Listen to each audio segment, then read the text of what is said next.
नमस्कार दोस्तों, आरंभ स्कूल ऑफ कंपटीशन में आपका स्वागत है। ऑपरेशन सिंदूर, पूरा भारत गर्व से भरा हुआ है। होना भी चाहिए। हमें अपनी इंडियन आर्मी पर इतना गर्व है, क्या ही बताओ। लेकिन क्या हो रहा है, अभी क्या चल रहा है, हम इसमें आज जो समझेंगे, दो तीन चीज़ों पर ध्यान लगाएंगे। आखिर क्या ऐसी स्थिति बनी थी कि पाकिस्तान द्वारा, उसके समर्थित आतंकवादियों द्वारा कश्मीर में पर्यटकों पर हमला किया गया। दूसरी तरफ देखेंगे इसके कहीं ना कहीं एक क्रोनोलॉजी है, इसको समझने का प्रयास करेंगे। इसमें चाइना का इन्वॉल्वमेंट कैसे हो सकता है, इसको भी समझेंगे। देखो, एक तरफ ट्रंप की सरकार बनी, उसने रेसिप्रोकल टैक्स लगाया। रेसिप्रोकल टैक्स लगाने से क्या हुआ कि चाइना पे 245% का टैक्स लगाया गया।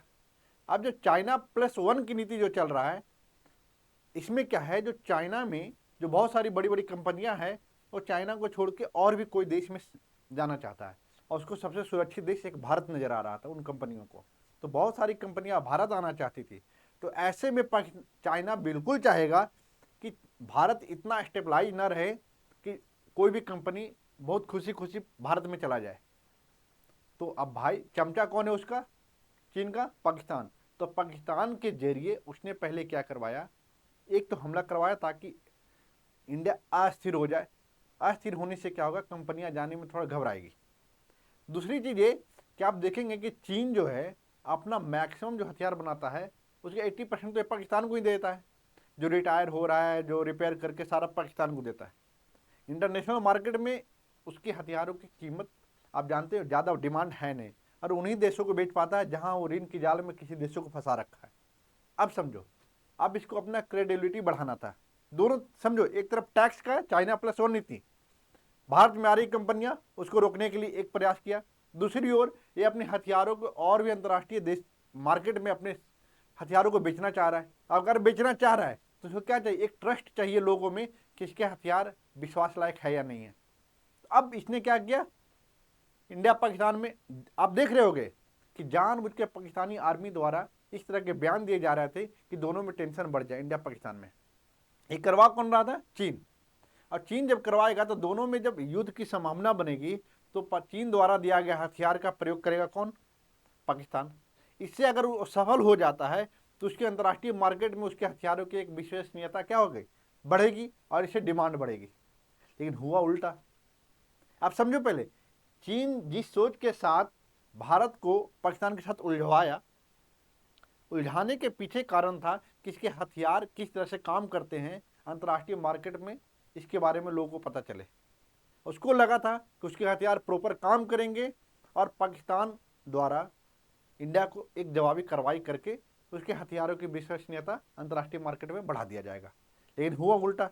जैसे मैंने बताया कि उसका एयर डिफेंस सिस्टम जो चीन द्वारा दिया गया था, उसको पता भी नहीं चला हमारा मिसाइल कैसे गया, ना केवल पीओके में बल्कि पाकिस्तान के जो क्षेत्र है उसमें चले गए। पीओके जो हमारा है, जब पाकिस्तान हथियार रखा है, अब पीओके की बारी, अब हम पीओके पर भी काम करेंगे।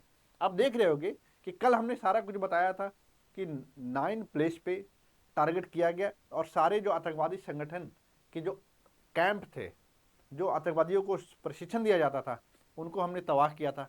उसके बाद बौखलाया। अब देखो समझो, पहले तो बोल रहे हैं कि सिविलियन मरे हैं, अब 31 सिविलियन की बात कर रहे हैं। 31 सिविलियन मरे हैं, तो भाई सिविलियन मरा है तो कौन ऐसा चीज़ है, एक बात बताओ, इंडिया में भी अगर सिविलियन बनता है तो कौन आर्मी चीफ वहाँ पहुँच रहे हैं।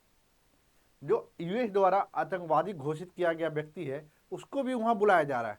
कोई तो ऐसा लोग मरे होंगे, जो इतने बड़े बड़े लोग जा रहे हैं आतंकवाद। आप जान रहे हो कि पाकिस्तान आर्मी और आतंकवादी, ये दोनों का मियाँ बीबी की तरह क्या है, संबंध है।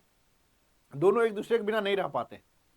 यही हाल था, आपने देखा होगा कल का वीडियो में बहुत सारा शॉर्ट वायरल हुआ होगा, उसमें आपने देखा होगा कि पाकिस्तानी आर्मी के कई सारे लोग, बड़े बड़े कर्नल, ब्रिगेडियर सारे पहुंचे हुए थे उसके जो फ्यूनरल में। जो ये लोग मरे थे, अब वो सिविलियन बोल रहे हैं, लेकिन जैसा कि भारत के पास आंकड़े हैं, बहुत सारे आतंकवादी और बड़े बड़े आतंकवादी मरे, तो आप समझ सकते हो। अब ऐसा समझने का जो तरीका है, मैं जो समझाता हूँ एक चीज़ समझो, इसको समझने का प्रयास करते हैं। देखो, ऑपरेशन सिंदूर जो चल रहा है, इसमें क्या है, पहले हमने ये बता दिया कि देखो भाई, तुमने पहलगाम में क्या किया था, बोला था मोदी को जाकर बोल देना। मोदी ने बता दिया कि मोदी क्या है। ठीक है, अब हिम्मत मत करना। अब क्या हुआ कि मोदी जो पाकिस्तानी आर्मी है उसको जवाब देने के लिए हमारे बड़े बड़े सैनिकों की जरूरत नहीं, हमारी 2 महिलाएं थी, और जो तुमने सांप्रदायिक दंगा फैलाने का, विभाजन करने का कोशिश किया था हिंदू मुस्लिम का, उसका जवाब कल प्रेस ब्रीफिंग में दे दिया गया। आप समझ रहे होंगे। इनको आपने देखा होगा, इनको आपने देखा होगा, इनको देखा होगा। हिंदू मुस्लिम ये भारत का ना यही तो है कि डिप्लोमेसी और जिस तरह से भारत अपने दायित्वों को निभाता है, इसे अंतर्राष्ट्रीय स्तर पर भारत का एक अलग छवि बनता है, और एक छवि निगेटिव नहीं पॉजिटिव बनता है। तो आपने देखा होगा कि ये दोनों आई, अब दोनों आकर क्या की, अब सबसे पहली बात बता दी कि कैसे कैसे हमने हमला किया और क्यों किया, इसके बारे में हम बात करेंगे।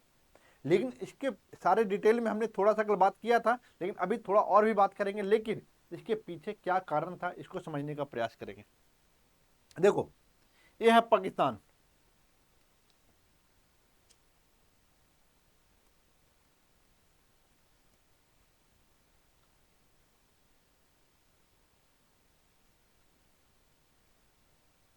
ये पाकिस्तान है,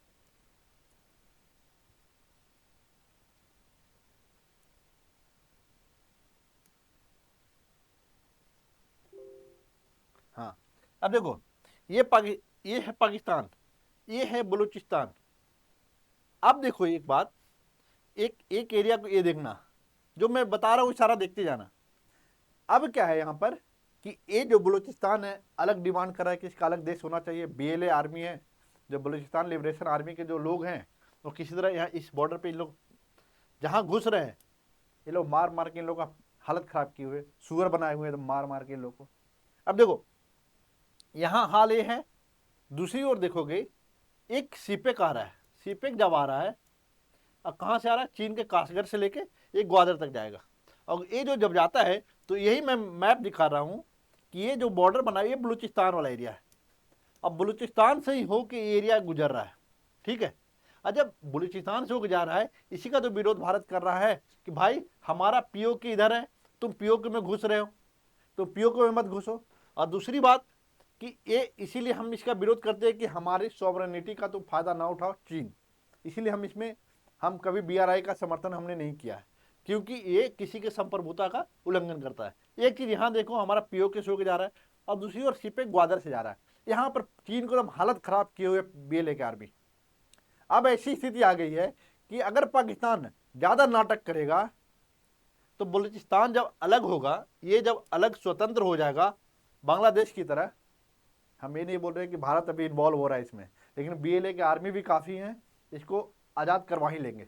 वो हर स्तर पे कहीं ना कहीं से सपोर्ट पा रहे हैं और वो आज़ाद होंगे।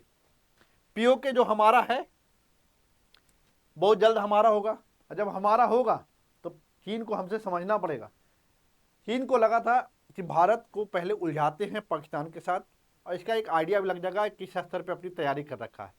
अभी चीन को आइडिया नहीं है कि इंडियन आर्मी किस स्तर पे अपने आप को अपग्रेड कर चुका है। ये 1962 वाला इंडिया नहीं है।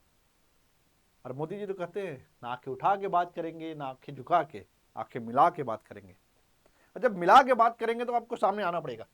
अब देखो यहाँ पर हमने जो 3-4 चीजें जो बोल रहा हूँ समझो पहले। यहाँ पर फैक्टर चीन का क्यों है,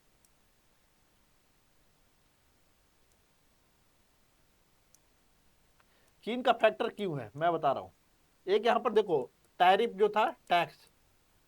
दूसरा क्या था, इसके जो विपन थे, जो हथियार ये बेच रहा था पाकिस्तान को, इसको टेस्ट भी करना था अंतर्राष्ट्रीय मार्केट में कैसे बिके।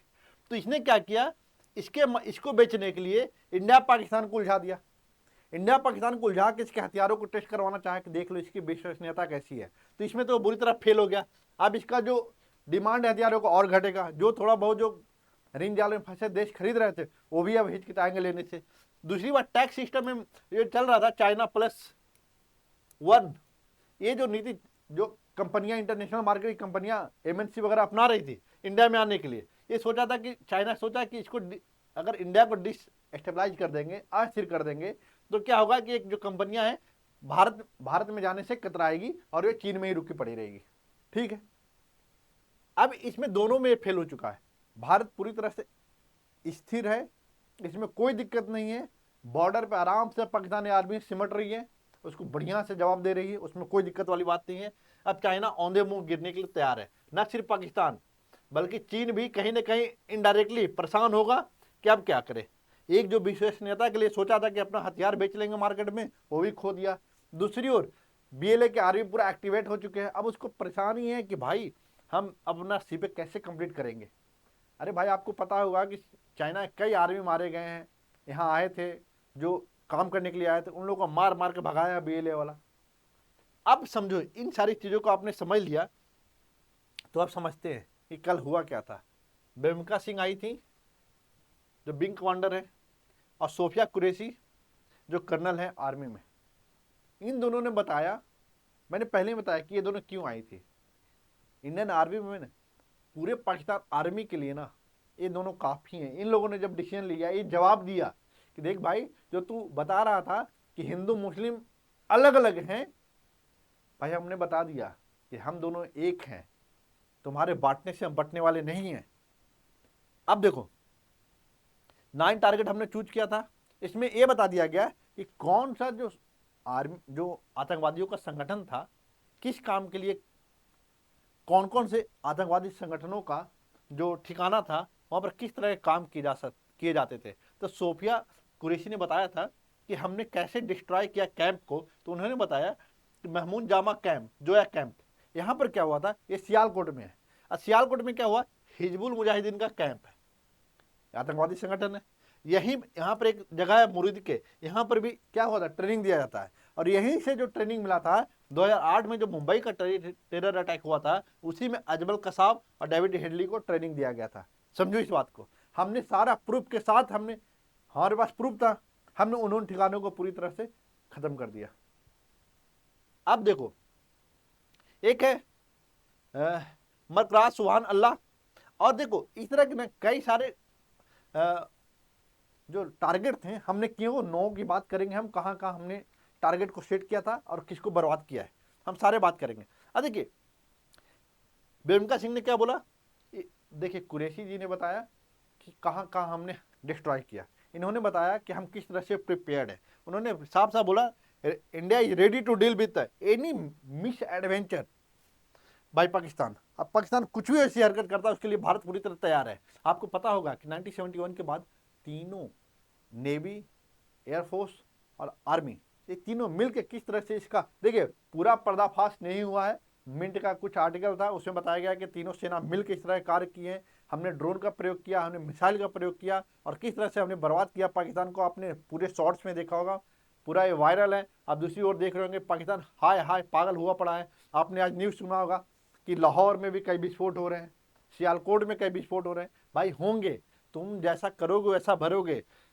हिलेरी क्लिंटन जो एक समय यूएस की विदेश मंत्री थी, उन्होंने बोला था कि अगर तुम सांप को पालोगे तो ये उम्मीद मत करना कि तुम्हारे सिर्फ वो पड़ोसी को ही काटेगा, वो तुम्हें भी काटेगा। आज स्थिति वही है उसके साथ। देखो हमने फॉरेन सेक्रेटरी जो है विक्रम मिश्री, उन्होंने साफ साफ बोला था कि हमारे पास इंटेलिजेंस था और हमें वो लोग और हमला करने वाले थे, तो हमने पहले ही एक्शन लिया क्योंकि सेल्फ डिफेंस तो हम तो कार्य करेंगे। और हमने ऐसा कुछ भी नहीं किया जिससे वहाँ के सिविलियन और वहाँ के आर्मी संगठन को हमने टारगेट नहीं किया। हमने सिर्फ जो हमारे संप्रभुता को नुकसान पहुँचाने वाले थे, हमारे सिविलियन को नुकसान पहुँचाने वाले थे, उन टेररिस्ट जो टारगेट थे उनको हमने ख़त्म किया है।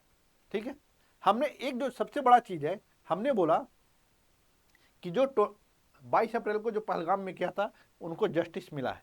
दूसरी ओर हमने ये भी बोला कि देखिए भाई हमने जो स्ट्राइक किया है ऐसा नहीं है हमने पाकिस्तान में किया और पीओके में किया, लेकिन जो किया ऐसा नहीं कि हमने नागरिक पे किया, हमने मेजर्ड एकदम नपातुला किया, नॉन एस्केलेटरी। हम ऐसा कोई कार्य नहीं किए ताकि वहाँ के सिविलियन को और आर्मी को हमने टारगेट किया, हमने किया, हम अनुपातिक रूप से ऐसा किए और पूरा जवाबदेही के साथ, उत्तरदायित्व के साथ हमने कार्य किया है। और हमने जो किया है, आप एक भी जगह ऐसा नहीं बताओगे जहाँ पर हमने आर्मी को टारगेट किया है या सिविलियन को टारगेट किया है। हमने सिर्फ आतंकवादी संगठनों को जहाँ ट्रेनिंग कैंप थे हमने उसको टारगेट किया है।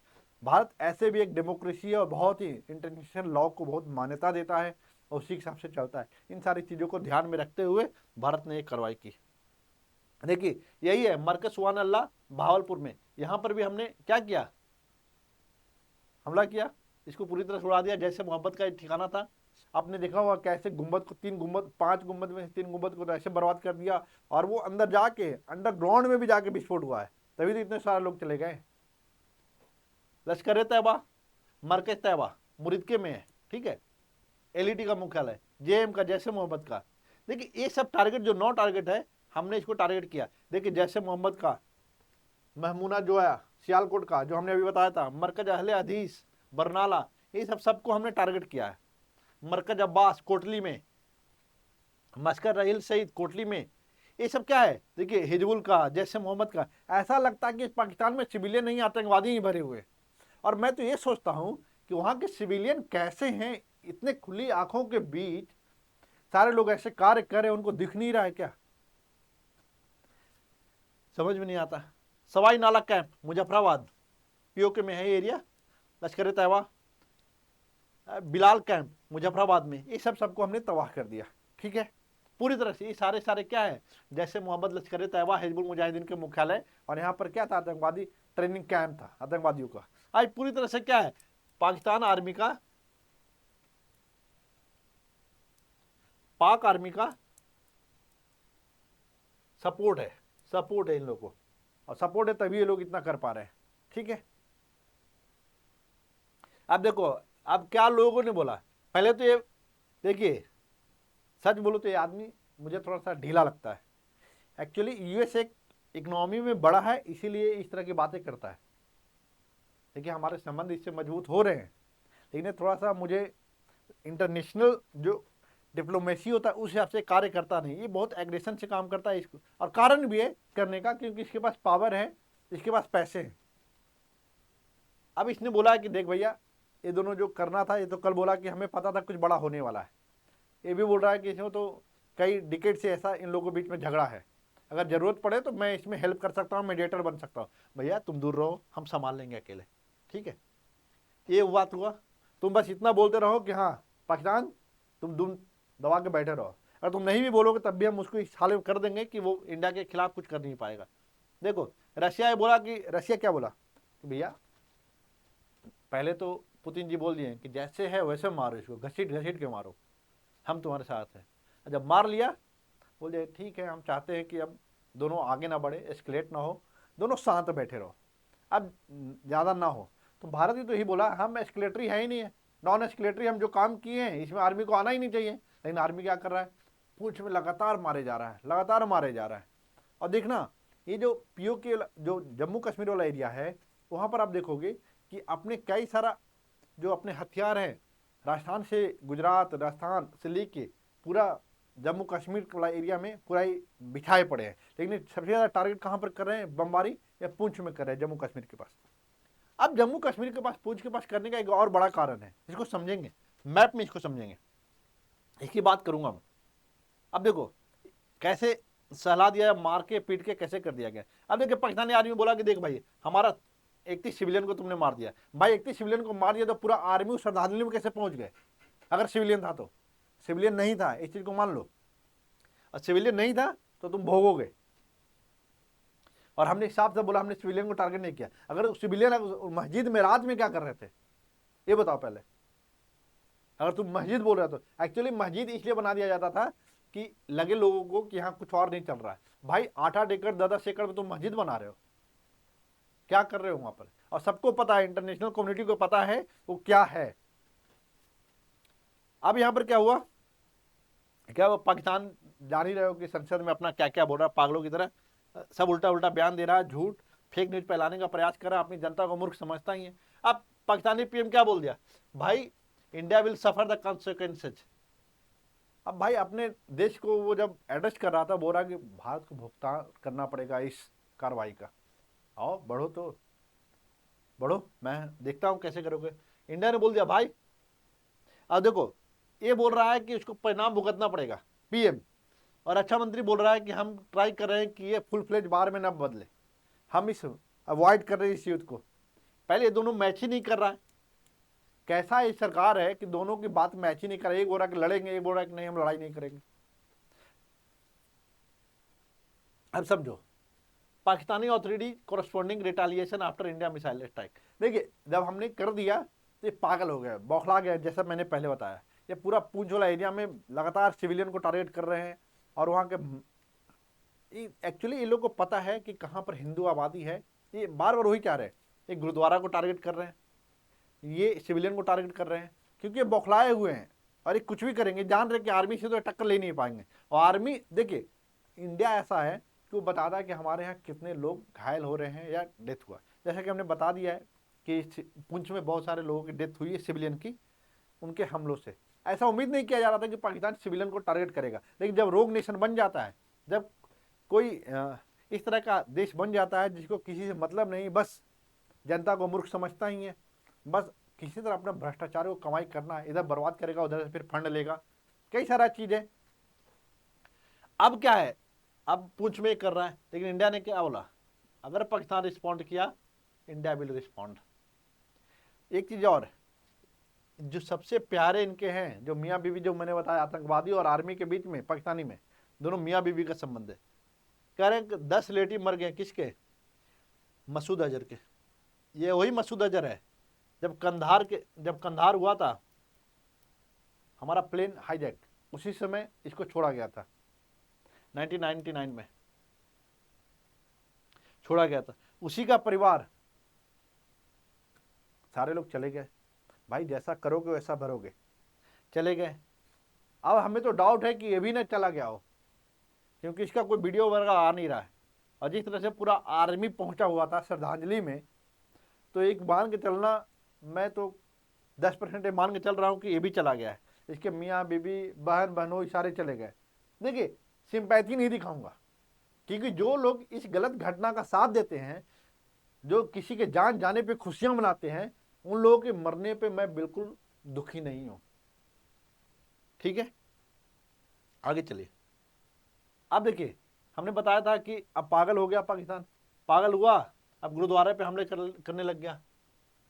देखिए किस तरह से लोग हॉस्पिटलाइज हो रहे हैं, कई लोगों की डेथ हो गई है, लगभग 15-20 लोगों की हो चुकी है। कल तक ऑफिशियल न्यूज़ था कि 15 लोगों की हुई है।